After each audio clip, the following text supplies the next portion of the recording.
A few months ago, one of my mentees called me completely frustrated. He wanted to get into cybersecurity. The problem was that he thought cybersecurity meant only one thing: hacking. He couldn't code. He had never built a home lab. He wasn't spending hours solving capture the flag challenges. And to make things harder, he had a gap in his resume that he was worried would immediately get him rejected. During one of our mentoring sessions, he asked me a question that I hear all the time. Do I need to become a hacker to get into cybersecurity? My answer surprised him. No. In fact, I told him there was an entire side of cybersecurity that most beginners never hear about. A path where communication, risk thinking, business understanding, and problem solving are often more valuable than coding.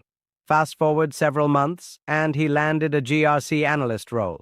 No penetration testing experience, no SOC background, no advanced scripting skills, just a clear roadmap and consistent execution. So today, I'm going to show you the exact roadmap I gave him.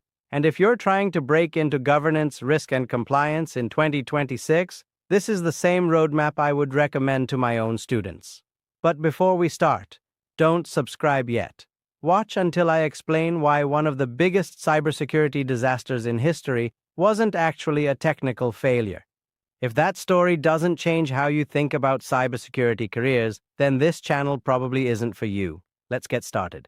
One of the biggest mistakes I see beginners make is assuming cybersecurity is only for highly technical people. They think everyone in the industry is writing code, performing penetration tests, analyzing malware, or hunting threats. And because of that assumption, many people never even try. My mentee believed exactly that. Every time he looked at job descriptions, he felt overwhelmed. Security tools, networking, cloud concepts, threat intelligence. It felt like everyone else had a 10-year head start. Then I introduced him to GRC, governance, risk, and compliance. And suddenly the entire industry looked different. Because organizations don't just need people who can identify threats. They also need people who can understand risk. They need people who can help leadership make decisions. They need people who can ensure regulatory compliance. They need people who can prepare organizations for audits. They need people who can translate technical security into business language. Think about it. Banks need compliance. Healthcare organizations need compliance. Insurance companies need compliance. Government contractors need compliance. Software companies need compliance. Every organization handling sensitive data needs governance and risk management. And that's why GRC roles continue growing year after year. The demand isn't driven by hype, it's driven by business necessity. When I first started mentoring him, I realized he was trying to memorize definitions. So I explained GRC differently. I said, imagine you're running a city. Governance is the city council. They're responsible for creating rules and making decisions. They decide what is acceptable and what isn't. In a company, governance defines who makes security decisions, who owns risk, and who is accountable. Now think about risk. Risk is like the fire department performing inspections. They're looking for potential problems before disaster happens. They're identifying hazards. They're prioritizing what needs immediate attention. They're helping leadership understand consequences. In cybersecurity, that's exactly what risk management does. And then there's compliance. Compliance is making sure the rules are actually followed. Think of health inspectors visiting restaurants. They're verifying that procedures are being followed properly. In cybersecurity, compliance demonstrates that security controls exist and are operating effectively. When I explained it that way, everything clicked for him. Because suddenly, GRC wasn't a bunch of confusing frameworks. It became a practical business function. Set the rules, understand the risks, prove you're following through. That's GRC. But now let me tell you the story I promised earlier.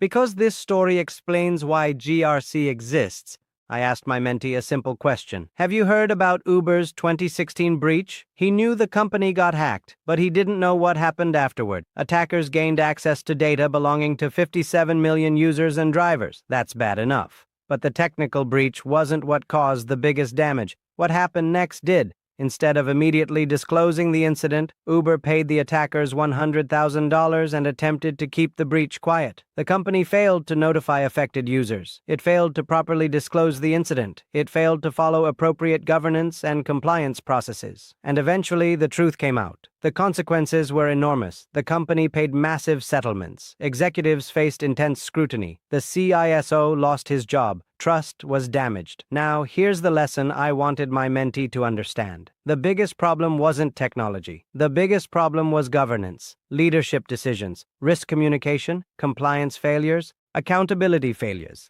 This is why GRC professionals exist. Not to create paperwork, not to slow businesses down.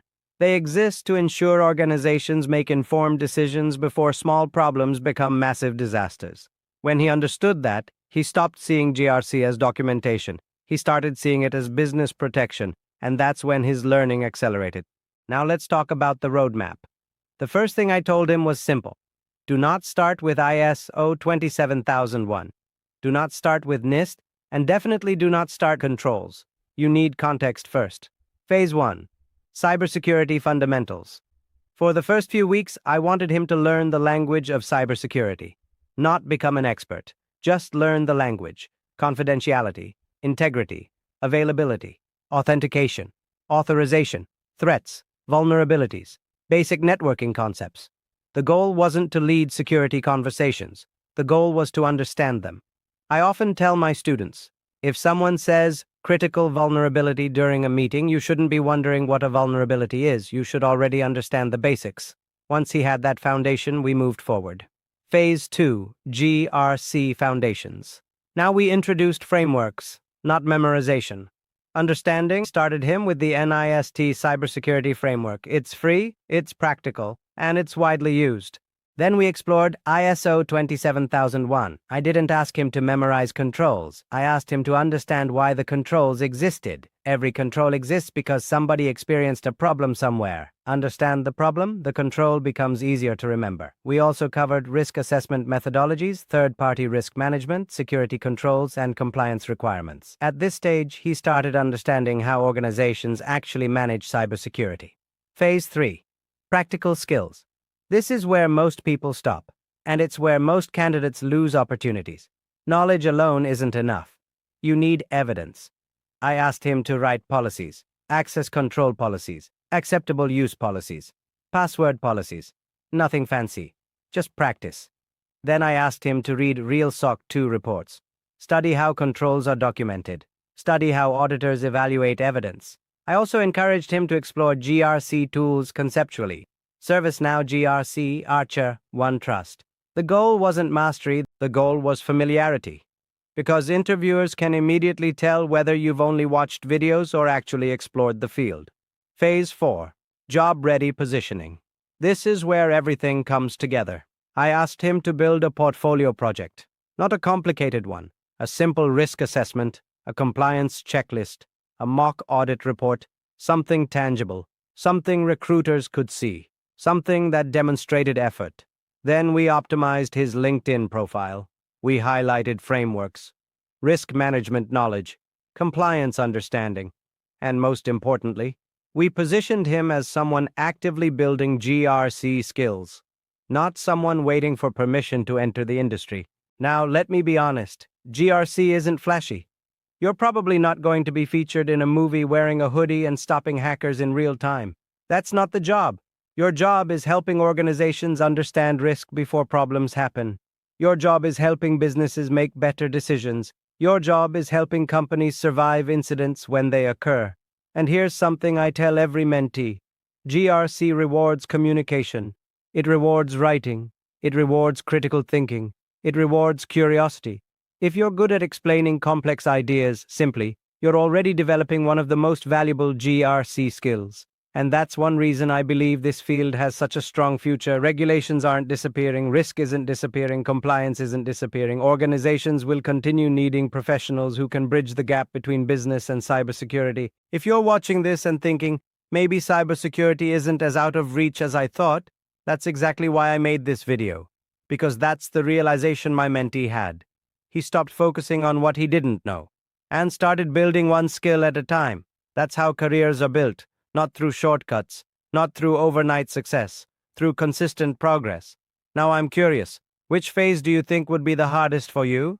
Cybersecurity fundamentals, risk management, frameworks, or getting interview ready? Let me know in the comments. I read every single one.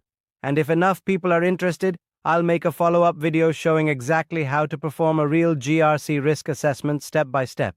And if you want more practical cybersecurity career guidance without the jargon, subscribe, because my goal isn't just to teach cybersecurity, it's to help you build a cybersecurity career you can actually succeed in. I'll see you in the next video.